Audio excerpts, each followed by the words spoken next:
नमस्कार साथियों, गौरव ज्ञान धारा में आप सभी का स्वागत है। बताइए, आप मुझे देख पा रहे हैं और सुन पा रहे हैं या नहीं। आज सोमवार और फिर से अपनी जो है क्लास का सिलसिला शुरू करते हैं। बताओ भैया। हाँ टाब्रो, बताओ। देखो, मोथा तूफान, इसकी जो है हरारत हो चुकी है और सभी जगह प्रभाव देखने को मिल रहा है। तो थोड़ी सी सावधानी बरतें, मौसम परिवर्तन देखने को मिला है, तो आप सभी को सचेत रहना चाहिए। बाकी तो क्या कर सकते हैं। अच्छा, इसका नाम कौन से देश ने दिया? थाईलैंड ने दिया है ना इस बार, ध्यान रखना थोड़ा सा। हाँ बताओ बेटा ब्रो, क्या काले रिवीजन करियो कि नहीं करियो? काले संडे हो और संडे में थाने कहोड़ो के रिवीजन करने वास्ते है, तो रिवीजन करनो है टेमो टेम। आज की इस क्लास में, हाँ बारिश हो रही है, बाहर बारिश हो रही है, मैं अंदर यहाँ पे क्लास ले रहा हूँ। ठीक है, आज की क्लास में साथियों अपन दुर्ग कंप्लीट कर लेंगे। एक बहुत बड़ा टॉपिक था दुर्ग का, तो आज की क्लास में अपन दुर्ग को कंप्लीट कर लेंगे। मतलब मोस्ट ऑफ दुर्ग अपन पढ़ लेंगे। फिर तो वो सारणी आप लोगों को याद करनी होती है, तो वो सारणी तो मतलब अपनी जीजीडी वन लाइनर में भी मिल जाएगी आपको, या आपके पास में कोई भी पुस्तक है तो उसमें सारणी होती है कि कौन सा दुर्ग किस जगह है, तो उसको आप याद कर लें। या फिर अपन ने भी जीडी फैक्ट में कहीं ना कहीं दिया ही है आपको, तो वो आप कहीं से भी पढ़ सकते हैं, सारणी है तो उसको आराम से कहीं से भी याद कर सकते हैं। आज की इस क्लास में मोस्ट ऑफ अपने जो मोस्ट इंपोर्टेंट जितने दुर्ग जिसमें से सवाल ज्यादा बनते हैं वो सारे के सारे मैं कवर करवा दूंगा। ठीक है, टॉपर करा शुरू क्लास। हाँ, करंट वरंट सबकी करवाएंगे, चिंता मत करो। अभी मेरे घर में, राम निवाजी के घर में, सभी के घर में समस्या है, तो राम निवाजी करंट का और कंटेंट का काफी सारा काम देखते हैं। तो उनके भी अभी मदर की तबीयत सही नहीं है, और मेरे भी आप सभी जानते हो मदर की तबीयत सही नहीं, तो हम अभी पारिवारिक थोड़ी सी इनमें उलझे हुए हैं केयरिंग में। तो अभी भी क्लास लेने से पहले मैं भागते दौड़ते स्टूडियो पहुंचा हूँ। चलिए कोई बात नहीं, शुरू करते हैं। क्लास में व्यवधान नहीं आएगा। देखो, आज की ये दुर्ग की अंतिम क्लास है, कल इसके आगे वाला टॉपिक शुरू करेंगे। ठीक है, चलिए। ओके बेटा जी, देखो तारागढ़, तारागढ़ है नहीं, दो जगह है किला। तारागढ़ किला दो जगह है, एक है अजमेर के अंदर, एक है बूंदी के अंदर। बूंदी के अंदर जो किला है उसे भी तारागढ़ के नाम से जानते हैं, और ये अजमेर वाला है इसे भी तारागढ़ के नाम से जानते हैं। अजमेर वाला जो तारागढ़ है ये पृथ्वीराज सिसोदिया की पत्नी ताराबाई के नाम से इसका नाम रखा गया था। बूंदी वाला जो तारागढ़ है वो थोड़ा सा क्या है, ऐसे पहाड़ पे है, जब लाइटिंग वाइटिंग लगती है तो वो ऐसे चमकते हुए तारे जैसा दिखता है, इसलिए उसका नाम तारागढ़ है। आज डबल डबल वाले जितने किले वो सारे पढ़ेंगे, जैसे कि शेरगढ़ भी दो है, बारा के अंदर भी है, धौलपुर के अंदर भी है। तारागढ़ दो है, अजमेर में भी है, बूंदी में भी है। तो जितना कंफ्यूजन है वो सारा का सारा आज क्लियर होने वाला है। ठीक है टाबरो, ठीक है। निर्माण इसका किसने करवाया है? अजय राज ने करवाया है। 1113 के अंदर ही इसका निर्माण करवाया गया है। अजमेर से आप जब निकलते हो तो आपको तारागढ़ देखने को मिलता है ना, तो दिक्कत नहीं है।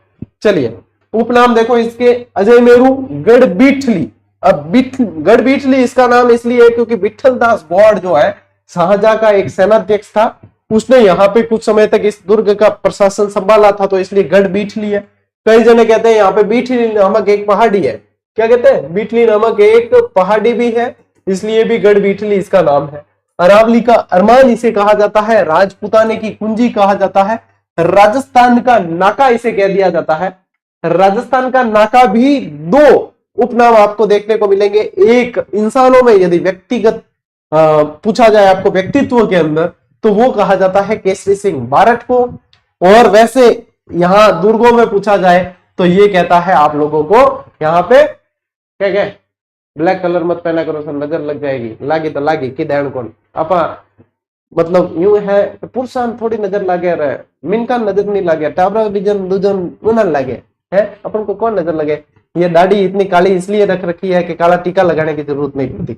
ठीक है, चलिए। तो यहाँ पे ध्यान दो कि राजपुताने की कुंजी राजस्थान का नाका, ठीक है, और जिब्राल्टर, जिब्राल्टर जो है इसे कहा है। अब इसे दूसरा जिब्राल्टर भी कहा है, राजस्थान का जिब्राल्टर भी कहा है। विलियम बेंटिक ने कहा कि यदि यूनान के कारीगर आके इसे बनाए तो ये ऐसा का ऐसा जिब्राल्टर हो जाएगा, दूसरा जिब्राल्टर जो है इसे कहा जा सकता है।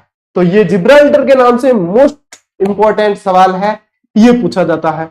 दूसरी चीज ध्यान रखो, अजमेर दुर्ग के बारे में ही पूछा जाता है। सर्वाधिक देशी आक्रमण यदि किसी दुर्ग ने झेले हैं तो वो अजमेर का दुर्ग है। सबसे ज्यादा देशी आक्रमण कि अजमेर क्या है, सेंटर के अंदर है, चारों तरफ के लोग वहां पे रहकर हुकूमत करना चाहते थे, आसपास अच्छी तरीके से मॉनिटरिंग हो सकती है, भाई सेंटर में है, किसी भी दिशा में जाना है तो पास पड़ेगा। तो अजमेर में सबसे ज्यादा देशी आक्रमण हुए। देशी आक्रमण यानी कि राजस्थान वालों ने ज्यादा आक्रमण किए हैं यहाँ पे, ठीक है, ये चीज ध्यान रखनी मोस्ट इंपॉर्टेंट है। देखो राजस्थान में सबसे ज्यादा देशी आक्रमण। पृथ्वीराज सिसोदिया, बताइए पृथ्वीराज सिसोदिया का उपनाम क्या है? आप लोगों को मैंने पढ़ा रखा है, क्या कहते हैं? उड़ना राजकुमार कहा जाता है। पृथ्वीराज सिसोदिया को उड़ना राजकुमार कहा जाता है। पृथ्वीराज सिसोदिया की छतरी कहाँ है? कुंभलगढ़ के अंदर। उसका छतरी का वास्तुकार कौन था? दपन पाना। जब मुझे ये चीजें लिंक होती हुई याद आ रही है तो आप लोगों को भी याद आनी चाहिए। आप लोग भी लिंक करके इसका आंसर निकाल पाते हैं तो समझ लीजिए आपकी तैयारी बहुत बढ़िया चल रही है, क्योंकि इतना याद करना भी अपने आप में मतलब होता है कि हाँ इतना तो याद है। 12 खंबिया छतरी है पृथ्वीराज सिसोदिया के, है ना। यहाँ पे ध्यान रखना है कि पृथ्वीराज सिसोदिया की रानी ताराबाई के नाम पर इसका नाम तारागढ़ रखा गया। बार मैं बताया था ना, और पृथ्वीराज सिसोदिया की पत्नी ताराबाई वाली स्टोरी भी बताई मैं था ना, है ना, बताई थी ना, कैसे इसके पृथ्वीराज सिसोदिया के भाई ने जो है इसको प्राप्त करने की कोशिश की, लेकिन जो है वहां के कहाँ के टोडा के राजा थे, उन्होंने राज सुल्तान ने इनको उसको मार दिया था, पृथ्वीराज सिसोदिया के भाई जगमाल को, है ना, जयमल को। उसके बाद में जो है पृथ्वीराज सिसोदिया ने टोडा जीतकर ताराबाई से विवाह किया। ताराबाई बहुत सुंदर थी, तो उनको पाने के लिए जो है जयमल ने बहुत प्रयास किए थे। शाहजहां का सेनाध्यक्ष था विठल दास गौड़, उसके द्वारा इसका पुनर्निर्माण कराया गया। तो इसलिए भी कई बार कहा जाता है कि गढ़ बीठली इसे कहा जाता है, ठीक है, गढ़ बीठली इसे कहा जाता है, ये ध्यान रखना, है ना। अच्छा, इसी तारागढ़ के अंदर जो है रूठी रानी की छतरी भी है। रूठी रानी इसमें रूठ कर रही थी। अब रूठी रानी का नाम क्या था? रूठी रानी उमादेव। किससे रूठी थी? राव मालदेव से। तो वो रूठ कर इसी तारागढ़ के अंदर अपना जीवन व्यतीत करती है, ठीक है, ये ध्यान रखेंगे। दुर्ग में निर्माण क्या क्या है? मीरान साहब की दरगाह है, घोड़े की मजार है, और इस घोड़े की मजार में आपको पता रखना है कि चने चढ़ाए जाते हैं। यहाँ पे क्या है?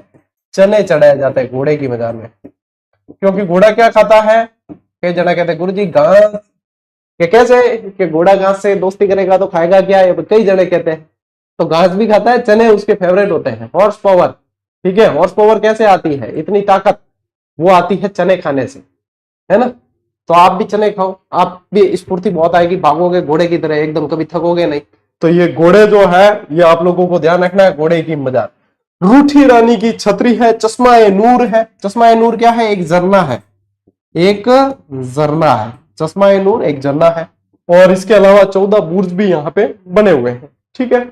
चीजें यानी पूछ लिया करे एग्जामिनर, तो एग्जामिनर आजकल लैंग्वेज बना के पूछता है, तो सारी की सारी ध्यान रखना आप लोगों को। चलिए स्क्रीनशॉट लीजिए भाई, टाब्रो ले स्क्रीनशॉट।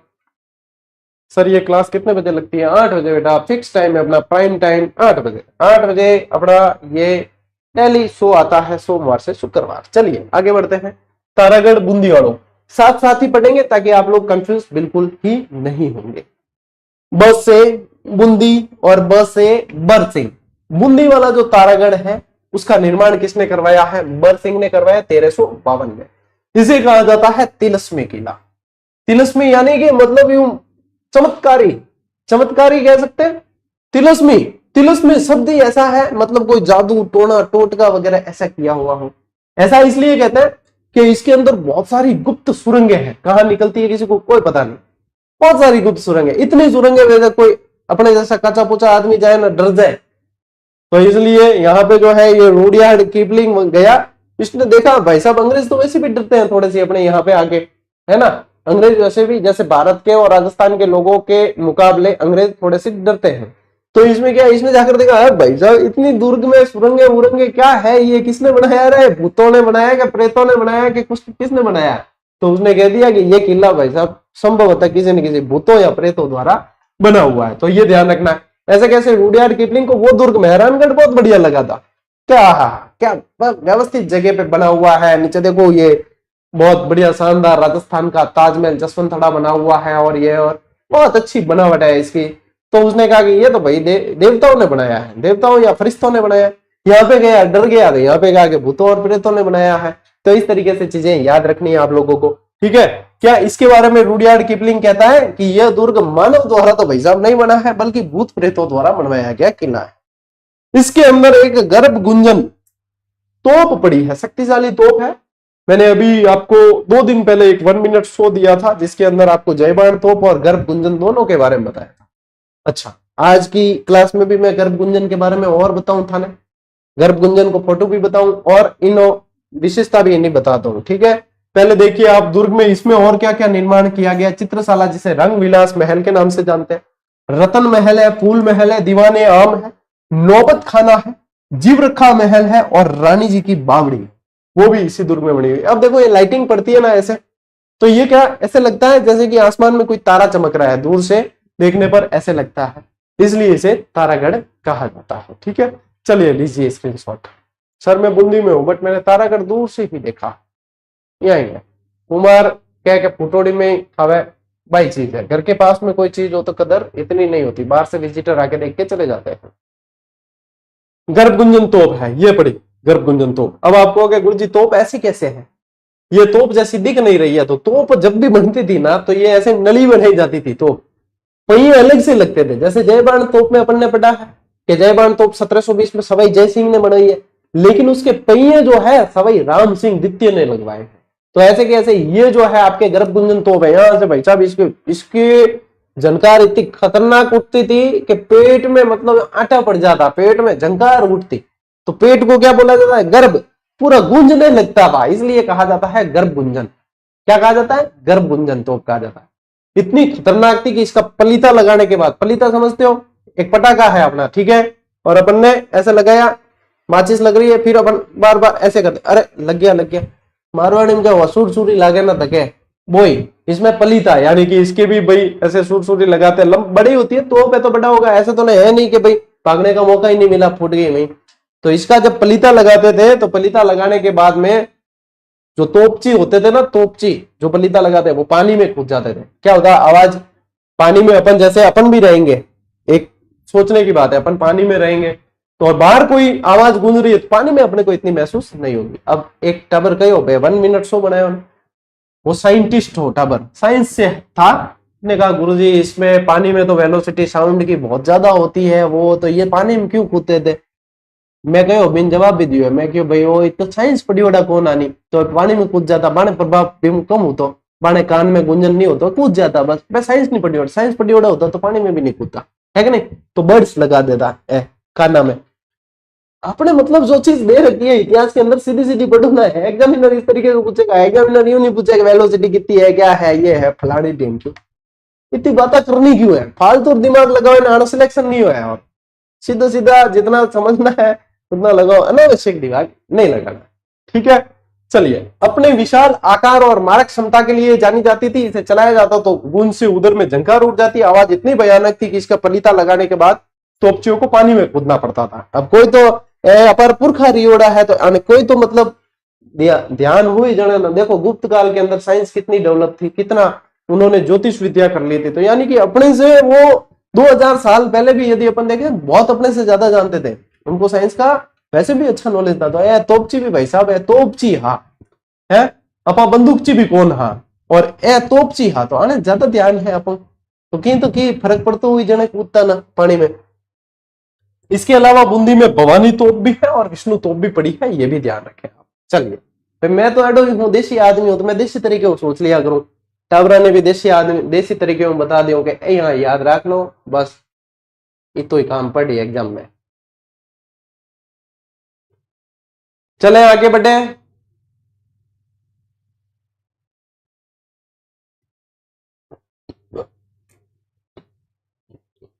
चलो, नागौर दुर्ग बताइए, नागौर दुर्ग कौन सी जगह पर स्थित है। नागौर दुर्ग नागौर में, ठीक है। 10 रुपए वाला बिस्किट कितने का है जी।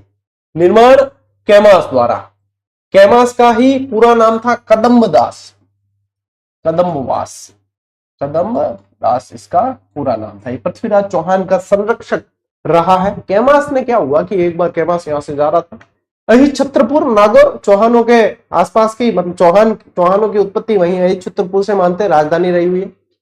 तो क्या कि कैमास यहां से जा रहा था, तो कैमास ने एक दृश्य देखा कि एक स्थान पर भेड़ भेड़िए से मुकाबला कर रही है और डर नहीं रही है, बल्कि भेड़िए से मुकाबला करके उसे पछाड़ने की कोशिश कर रही है।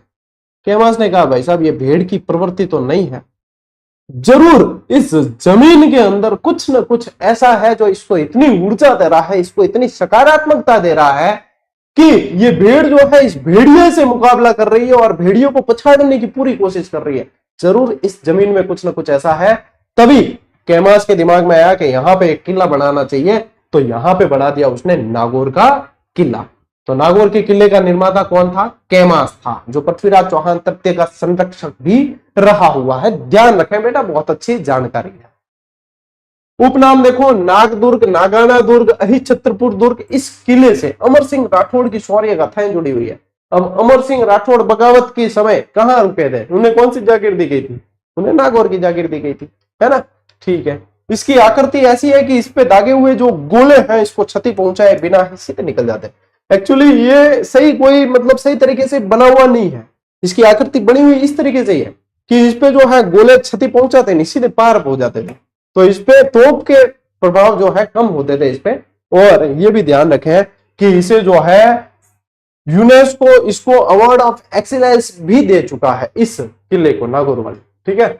नागौर किले में इस बार मैं आप लोगों को और डिटेल जानकारी दे रहा हूं, क्योंकि किलों से इस बार और आपको जानकारी पूछ रहे हैं। ये जानकारी आप लोगों को सेकंड ग्रेड की इस बार नई वाली गाइड और फर्स्ट ग्रेड की जो वॉल्यूम आया ना डिटेल, उसमें भी मिलेगी। किले की द्वारी और सुदृढ़ प्राचीर, उसके चतुर्दिक जल से भरी हुई खाई तथा परिखा नागौर दुर्ग की विशेषता। इसके चारों तरफ भी परिखा यानी खाई बनी हुई है और इसकी प्राचीर में 28 विशाल बुर्ज बने हुए हैं। तराइन के द्वितीय विश्व युद्ध में चौहानों की पराजय के बाद मोहम्मद गौरी ने इस पर अधिकार कर लिया था। कालांतर में यह दुर्ग मुगल बादशाह अकबर के भी अधिकार में रहा था। तभी तो 1570 में अकबर ने यहाँ पे शुक्र तालाब बनवाया है। शुक्र तालाब बनवाया ना, तो अकबर ने यहाँ पे अपना प्रसिद्ध नागौर दरबार लगवाया और इसी समय अकबर ने नागौर में शुक्र तालाब का भी निर्माण करवाया। नागौर में वीर अमर सिंह की छतरी, अतारकिन का दरवाजा, बंसीवाला का मंदिर और सुल्तान तारकिन यानी हमीदुद्दीन नागौरी की दरगाह भी। ठीक है। और अतारकिन के दरवाजे का निर्माण किसने करवाया था? इल्तुतमिश ने करवाया था। किसने करवाया था? इल्तुतमिश ने। अब टाबरो था, स्क्रीनशॉट ले सको। ठीक है। चलिए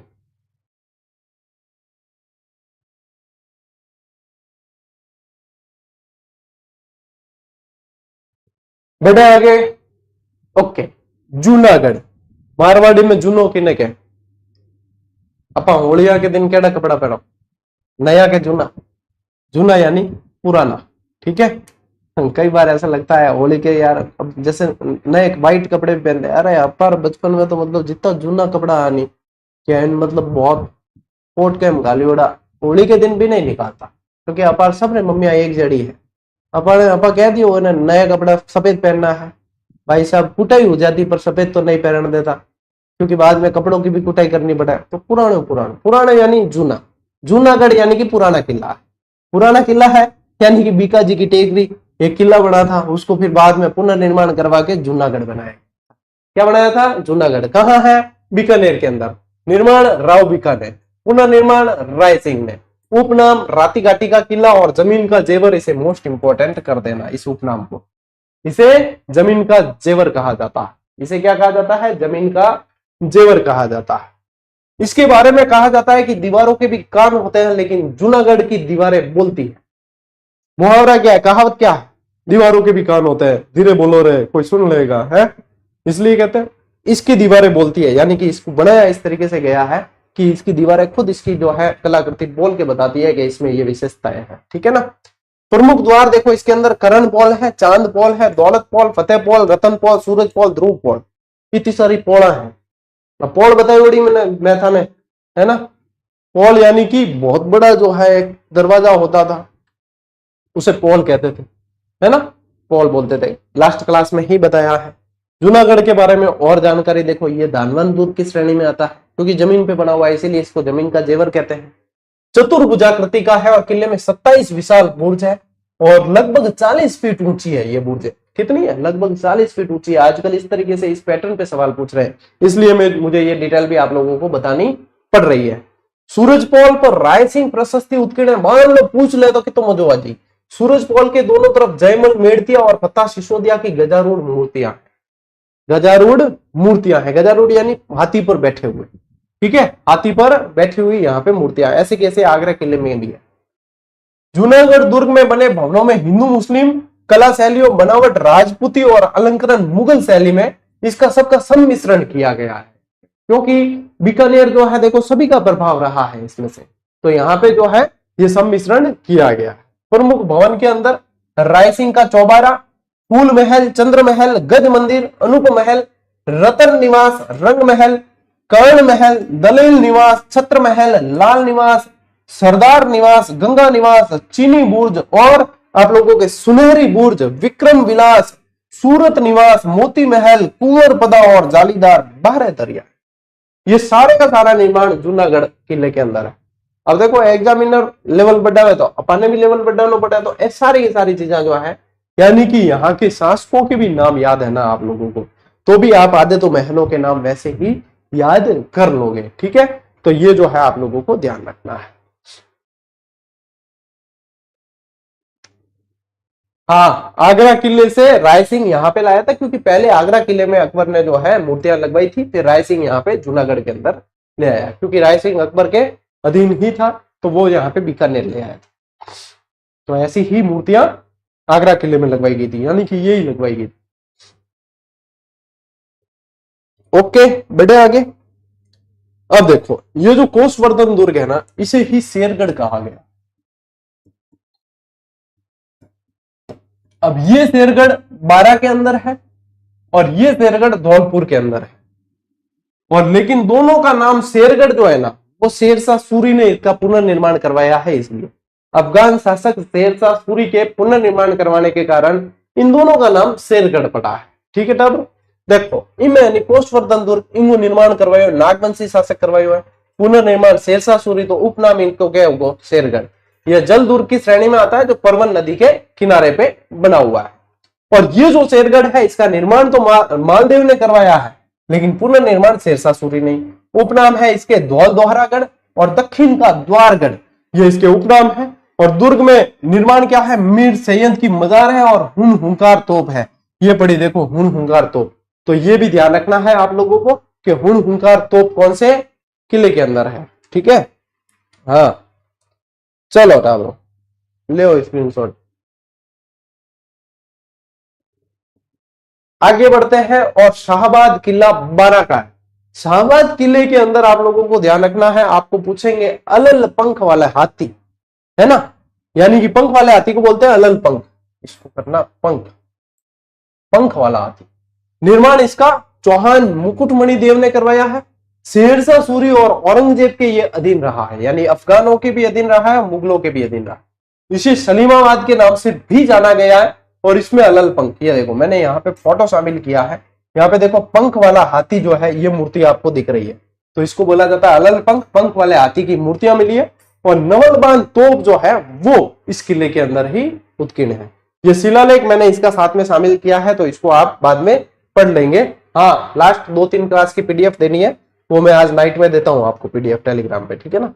एक्चुअली अभी बहुत ज्यादा बिजी शेड्यूल में, सुबह भी देने वाला था, लेकिन स्कूल का टाइम हो गया तो दे नहीं पाया आपको वापस। तो अभी मैं भागते दौड़ते जस्ट 8 बजे से पहले ही स्टूडियो में पहुंचा हूँ, 5 मिनट पहले। तो अभी क्लास पूरी होने के बाद में आप लोगों को देता हूँ। हाँ, तिमनगढ़ दुर्ग करौली में अब बार कराऊं, तिमनगढ़ बहुत बढ़िया तरीके से डिटेल कराऊं, क्योंकि तिमनगढ़ दुर्ग यानी इस बार सूजस में भी दियोड़ो है, इस बार जो मासिक सूजस पत्रिका आवे नहीं बिम तिमनगढ़ दियोड़ो है, तो मैं तिमनगढ़ बहुत बढ़िया डिटेल कराऊंगा आज, ठीक है। उसकी सारी डिटेल बताएंगे आप तिमनगढ़ की। चलिए बढ़े आगे, दौसा का किला, ठीक है। देखो दौसा का किला निर्माण बड़ गुजरों द्वारा और पहाड़ी है देवगिरी। इसकी आकृति कैसी है, सूप या छाजले जैसी इसकी आकृति है। दौसा के किले की आकृति कैसी है, सूप, सूप समझते, सूपड़ा बोलते हैं ना जो गेहूं छानने का और वो आता है, उसके जैसी है। और छाजला कह सकते हो, या फिर देवगिरी पहाड़ी के ऊपर है, ठीक है। तो ये ध्यान रखना। चूरू किला, चूरू किले में च से चांदी के गोले ध्यान रखने हैं, चांदी के गोले ध्यान रखने हैं, यही पूछा जाता है। ठाकुर कुशल सिंह ने तो है निर्माण करवाया है इसका। देखो 2 ठाकुर याद रखने, ठाकुर कुशल सिंह और ठाकुर सिर सिंह, निर्माण पूछेंगे इसका तो ठाकुर कुशल सिंह ने करवाया 1739 के अंदर। लेकिन चांदी के गोले जो दागे हैं वो ठाकुर शिव सिंह के समय दागे गए हैं। बीकानेर की सेना ने हमला किया था इनके ऊपर, गोला बारूद सारा खत्म हो गया था तो चांदी के गोले दाग दिए। ठीक है, चांदी के गोले दागे थे। ठीक, ध्यान रखियो। शिव सिंह के समय ये पूछते हैं, ठाकुर शिव सिंह के समय दागे थे।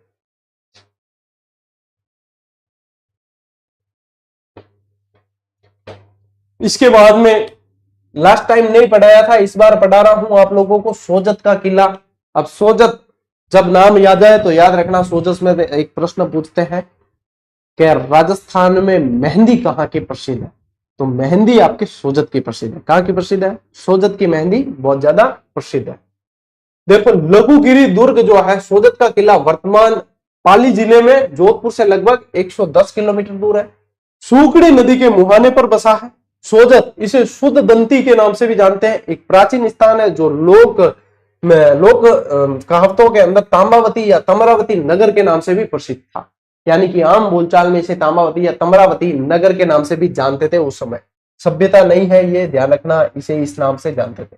जोधपुर के राव जोधा ने सोजत पर अधिकार कर अपने पुत्र निम्बा को सोजत में नियुक्त किया था और संभवतः उसी ने नानी सिरडी नामक पहाड़ी पर इसका निर्माण करवाया है 1460 के अंदर। ठीक है, 1460 में मालदेव ने पुनर्निर्माण करवाया था। मालदेव ने पुनर्निर्माण इसका करवाया था, तो ये ध्यान रखेंगे। अच्छा, ये जो फोटो है ना, ये चूरू किले का है, ये सोजत दुर्ग का नहीं है, ये चूरू किले का।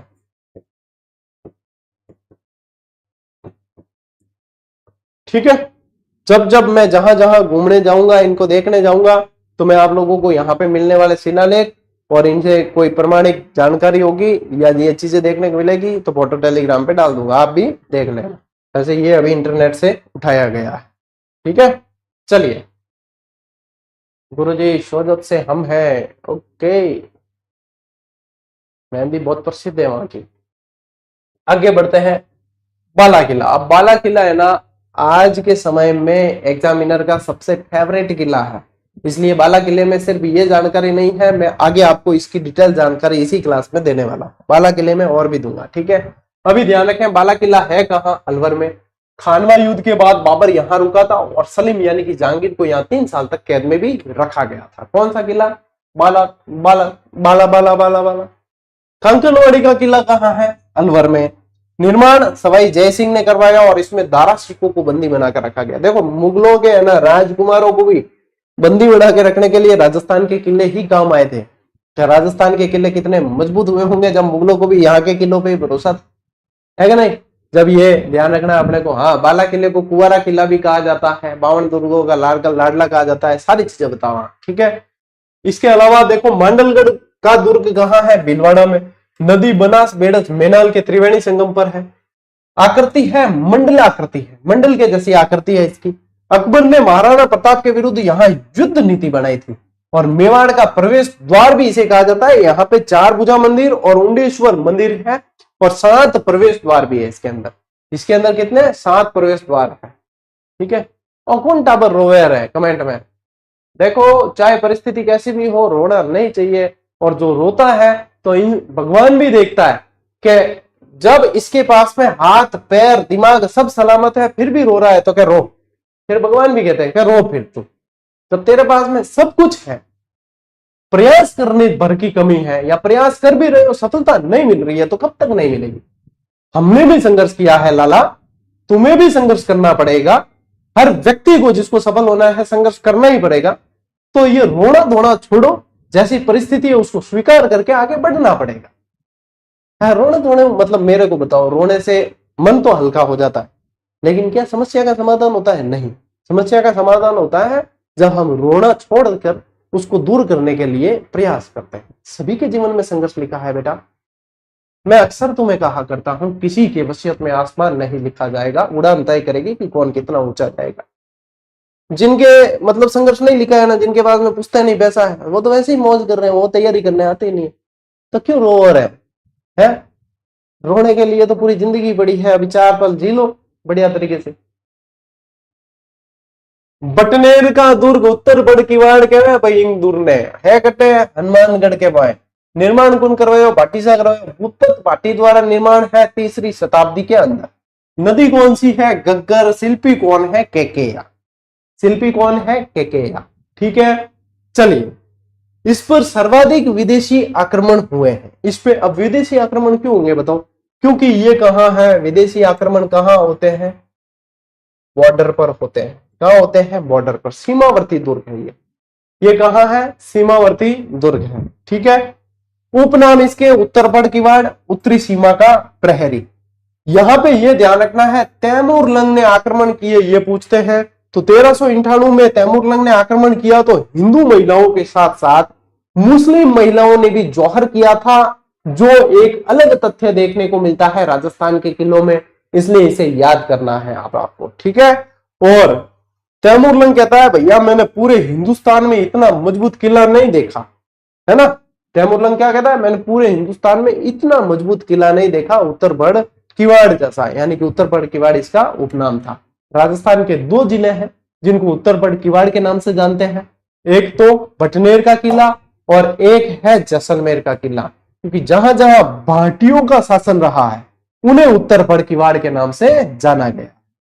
ये चीज मैं पहले भी क्लियर कर चुका था। ठीक है, अभी वापस कर ली है।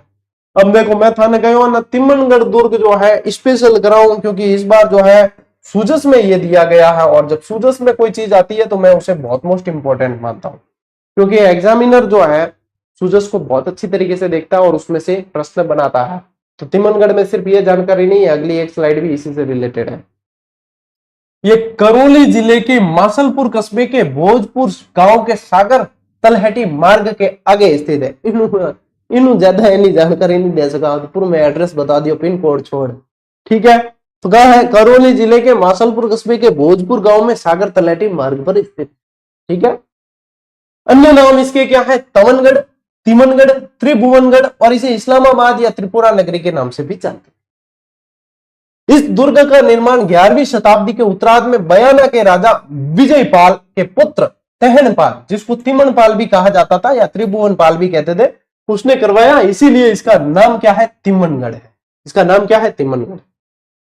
अपने निर्माता के नाम पर यह दुर्ग तिमनगढ़ तथा किले वाली पहाड़ी जो है वो त्रिभुवनगिरी कहलाती है। इन्हीं के नाम से यहाँ की पहाड़ी क्या कहलाई है? त्रिभुवनगिरी कहलाई है। ऐसा भी उल्लेख मिलता है कि मुस्लिम आधिपत्य के बाद इसका नाम इस्लामाबाद कर लिया गया था। तो हो सकता है ये भी चीज पूछे आप लोगों को, पूछते हैं भाई, पूछते हैं ना, खैराबाद, जलालाबाद, खिजराबाद, मोमिनाबाद, इस्लामाबाद, तो वो भी पूछ सके, है ना। इस्लामाबाद याद रखना, स्क्रीनशॉट लो, आगे बढ़ेंगे।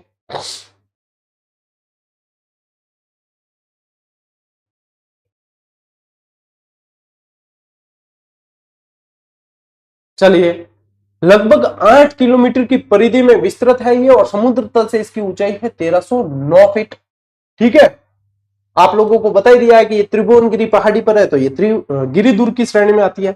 दुर्ग में लगभग 60 दुकानों वाला एक विशाल बाजार है, खास महल है, बड़ा चौक है, ननंद भोजाई का कुआं है।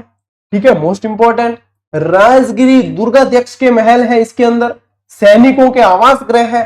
ठीक है, छतरियां हैं, थोड़ी सी जीर्ण है, तहखाने आदि बड़े हुए हैं इसके अंदर, ये ध्यान रखना है। और तिमनपाल की संतानों के बीच क्या हो गया था? विवाद हो गया था। तो विवाद के बाद 1196 में मोहम्मद गोरी ने तिमनगढ़ पर आक्रमण कर अपने आधिपत्य में ले लिया, और बाद में 1264 से 1286 तक यदुवंशियों ने दुर्ग पर अपना फिर से झंडा लहराया था। ठीक है, यह ध्यान रखना है। पुरातत्वविद डॉक्टर रामजीलाल कोहली के अनुसार दुर्ग में जैन और वैष्णव धर्म का तीर्थ स्थल भी रहा है। यहां मिली जैन निषिद्धकाय और विष्णु मंदिर इसकी पुष्टि करते हैं। मोहम्मद गौरी ने 1196 में आक्रमण कर इसे ध्वस्त कर दिया था। ठीक है, यहाँ पे ये देखो ध्वस्त किया था, बाद में जो है वापस जो है यदुवंशियों ने, यानी कि करौली के जो शासक थे ना वो यदुवंशी थे, ये ध्यान रखना। कृष्ण भगवान के वंशज मानते हैं वो अपने आप को, तो ये याद रखें और स्क्रीनशॉट ले लें।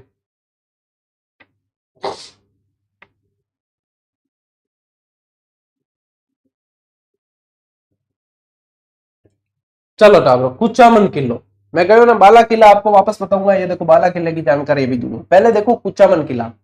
देखो, एक तो होते थे राजा, एक होते थे सामंत। सामंत यानी कि आप कह सकते हो कि जैसे ठाकुर।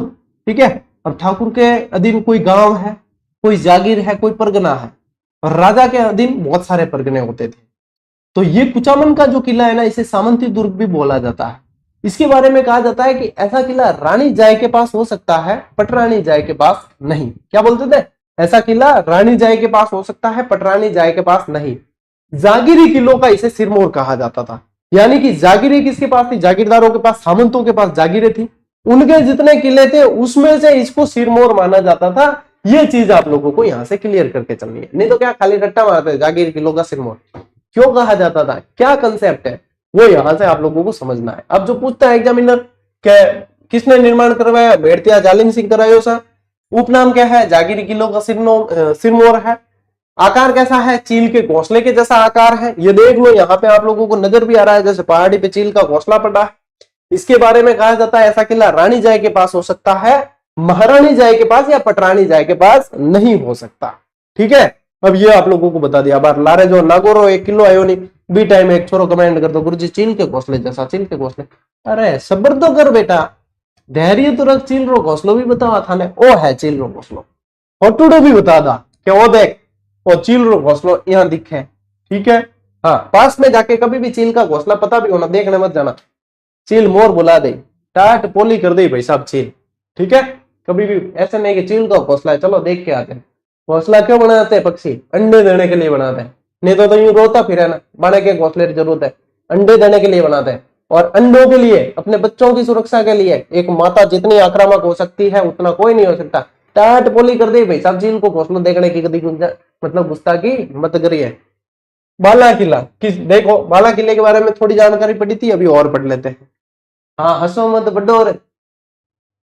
12वीं शताब्दी के लगभग यह किला कछुआओं के हाथ से निकलकर निकुंभ क्षत्रियों यानी कि चौहानों के अधिकार में आ गया था। इससे लैंग्वेज बहुत बना बना के पूछ रहा है एग्जामिनर, ये पूछी थी निकुंभ क्षत्रियों के अधीन में रहा था कि नहीं रहा था। ठीक है, जिन्होंने किले के भीतर अपनी आराध्य देवी चतुर्भुजा का मंदिर बनवाया तथा प्राचीन किले का विस्तार करवाया। ठीक है, निकुंभों के बाद अलावल खान ने किले पर अधिकार किया था। उसका पुत्र और उत्तराधिकारी हसन खां मेवाती। अब देखो आवे न पटने में अपार है हसन खां मेवाती। खानवा के युद्ध में नेतृत्व किसने किया था? हसन खां मेवाती ने। तो हसन खां मेवाती खानवा के युद्ध में राणा सांगा की ओर से लड़ता हुआ वीर गति को प्राप्त हुआ। बाबर ने अलवर दुर्ग सहित मेवात परगना अपने पुत्र हिंदाल को जागीर में दिया। किसको दिया था? हिंदाल को जागीर में दिया था। कालांतर में इस पर जो है शेरशाह सूरी का भी अधिकार हुआ। शेरशाह के उत्तराधिकारी सलीम शाह के नाम पर सलीम सागर नामक जलाशय बना हुआ है, ये भी लैंग्वेज में शामिल था। सलीम सागर वाला ये भी शामिल था। भरतपुर के जाट राजा सूरजमल ने एक कुंड बनवाया जिसको कहा गया सूरज कुंड। क्या कहा गया? सूरज कुंड। ठीक है, महाराजा प्रताप सिंह ने दुर्ग में सीताराम के मंदिर का निर्माण करवाया है जो वर्तमान में भी विद्यमान है। इसके अलावा क्या याद रखोगे? इसके अलावा यहां पे मैं लिख लेता हूं। ठीक है, एक और पेज ही ले लेते हैं, कटे लिखा। इसको बाला किला जो है इसको आंख का किला,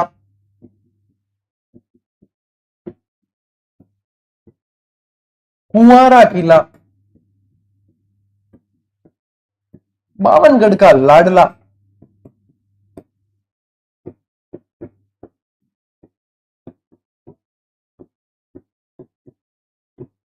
ये सारे इसके उपनाम है। अब देखो आंख का किला इसलिए कहते क्यों थे वो भी तो पता होना चाहिए।